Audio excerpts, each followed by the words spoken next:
ಇಡೀ ರಾಜ್ಯದಲ್ಲಿ ತಲ್ಲಣ ಮೂಡಿಸಿರುವ ಶಿವಂ ಅಸೋಸಿಯೇಟ್ಸ್ನ 4,500 ಕೋಟಿ ರೂಪಾಯಿ ಭಾರಿ ಹಣಕಾಸು ವಂಚನೆ ಪ್ರಕರಣದ ವ್ಯಾಪ್ತಿ ಅಂತಾರಾಜ್ಯ ಮಟ್ಟದಾಗಿದ್ದು 50 ಕೋಟಿಗೂ ಅಧಿಕ ದೊಡ್ಡ ಮಟ್ಟದ ಅವ್ಯವಹಾರ ನಡೆದಿರುವ ಹಿನ್ನೆಲೆಯಲ್ಲಿ ಪ್ರಕರಣವನ್ನ ಅಧಿಕೃತವಾಗಿ ಸಿಐಡಿಗೆ ವರ್ಗಾಯಿಸಲಾಗಿದೆ ಎಂದು Belagavi police commissioner Bhushan G Borse ತಿಳಿಸಿದ್ದಾರೆ. ನಗರದಲ್ಲಿ ಮಾಧ್ಯಮಗಳೊಂದಿಗೆ ಮಾತನಾಡಿದ ಅವರು ಈಗಾಗಲೇ ಮುಖ್ಯ ಆರೋಪಿ ಶಿವಾನಂದ್ ನೀಲನ್ನವರನ್ನ ಬಂಧಿಸಲಾಗಿದೆ.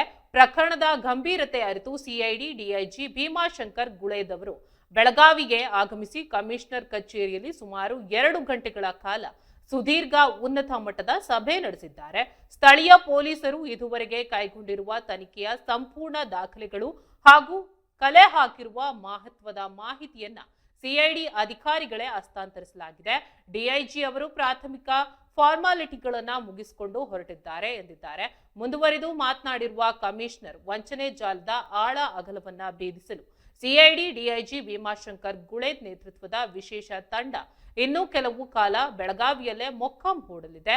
ಈಗಾಗಲೇ ಆರೋಪಿ ಶಿವಾನಂದ್ ಸೇರಿದ ಹುಕ್ಕೇರಿಯಲ್ಲಿನ ನಿವಾಸ ಹಾಗೂ ಆಸ್ತಿ ಪಾಸ್ತಿಗಳ ಕುರಿತು ಮಾಹಿತಿಯನ್ನ ನೀಡಲಾಗಿದೆ. ಬೆಳಗಾವಿಯಲ್ಲಿ ಮೊಕ್ಕಾಂ ಹೂಡಿದ್ದಾರೆ. ಈಗಾಗಲೇ ಆರೋಪಿ ಶಿವಾನಂದ್ ನೀಲನ್ನವರ ಸೇರಿದ ಹುಕ್ಕೇರಿಯಲ್ಲಿ ನಿವಾಸ ಹಾಗೂ ಆಸ್ತಿಪಾಸ್ತಿಗಳ ಕುರಿತು ಸಿಐಡಿ ಅಧಿಕಾರಿಗಳು ಮಹತ್ವದ ಮಾಹಿತಿ ಕಲೆ ಹಾಕ್ತಾ ಇದ್ದಾರೆ. ಸ್ಥಳೀಯ ಪೊಲೀಸರ ತನಿಖಾ ವರದಿಯ ಆಧಾರದ ಮೇಲೆ ಪ್ರಕರಣವನ್ನ ಸಿಐಡಿ ಪಡೆದುಕೊಂಡಿದ್ದು ಮುಂದಿನ ದಿನಗಳಲ್ಲಿ ತನಿಖೆ ಮತ್ತಷ್ಟು ಚುರುಕುಗೊಳ್ಳಲಿದೆ ಎಂದು ಅವರು ಮಾಹಿತಿಯನ್ನ ನೀಡಿದ್ದಾರೆ. ಬೆಳಗಾವಿಯಲ್ಲಿ ಶಿವಾನಂದ್ ಎಂಬ ಶಿವಂ ಅಸೋಸಿಯೇಷನ್ ವತಿಯಿಂದ ಈಗಾಗಲೇ ಮುಖ್ಯ ಆರೋಪಿ ಶಿವಾನಂದ್ ಅವರನ್ನ ಬಂಧಿಸಲಾಗಿದೆ. ಪ್ರಕರಣದ ಗಂಭೀರತೆ ಅರಿತು ಸಿಐಡಿ ಡಿಐಜಿ ಭೀಮಾಶಂಕರ್ ಗುಳೇದ್ ಅವರು ಬೆಳಗಾವಿಗೆ ಆಗಮಿಸಿ ಕಮಿಷನರ್ ಕಚೇರಿಯಲ್ಲಿ ಸುಮಾರು 2 ಗಂಟೆಗಳ ಕಾಲ ಸುದೀರ್ಘ ಉನ್ನತ ಮಟ್ಟದ ಸಭೆ ನಡೆಸಿದ್ದಾರೆ. ಸ್ಥಳೀಯ ಪೊಲೀಸರು ಇದುವರೆಗೆ ಕೈಗೊಂಡಿರುವ ತನಿಖಾ ಸಂಪೂರ್ಣ ದಾಖಲೆಗಳು ಹಾಗೂ ಕಲೆ ಹಾಕಿರುವ ಮಹತ್ವದ ಮಾಹಿತಿಯನ್ನ ಸಿಐಡಿ ಅಧಿಕಾರಿಗಳಿಗೆ ಹಸ್ತಾಂತರಿಸಲಾಗಿದೆ. ಡಿಐಜಿ ಅವರು ಪ್ರಾಥಮಿಕ ಫಾರ್ಮಾಲಿಟಿಗಳನ್ನ ಮುಗಿಸಿಕೊಂಡು ಹೊರಟಿದ್ದಾರೆ ಎನ್ನಲಾಗಿದೆ.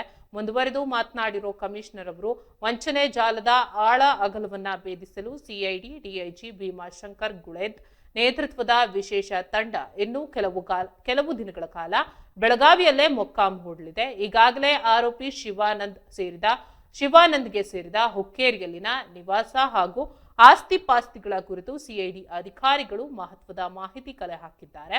ಪೊಲೀಸರ ತನಿಖಾ ವರದಿಯ ಆಧಾರದ ಮೇಲೆ ಪ್ರಕರಣವನ್ನ ಸಿಐಡಿ ಪಡೆದುಕೊಂಡಿದ್ದು ಮುಂದಿನ ದಿನಗಳಲ್ಲಿ ತನಿಖೆ ಮತ್ತಷ್ಟು ಚುರುಕುಗೊಳ್ಳಲಿದೆ ಎಂದು ಅವರು ಮಾಹಿತಿಯನ್ನ ನೀಡಿದ್ದಾರೆ.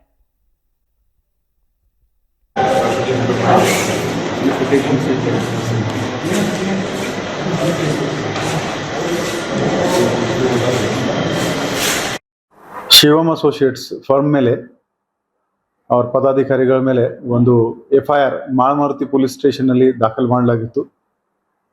ಈ ಫರ್ಮ್ ಓನರ್ ಶಿವಾನಂದ ನೀಲನ್ನವರ್ ಇವನಿಗೆ ದಸ್ತಗಿರಿ ಕೂಡ ಮಾಡಲಾಗಿದೆ.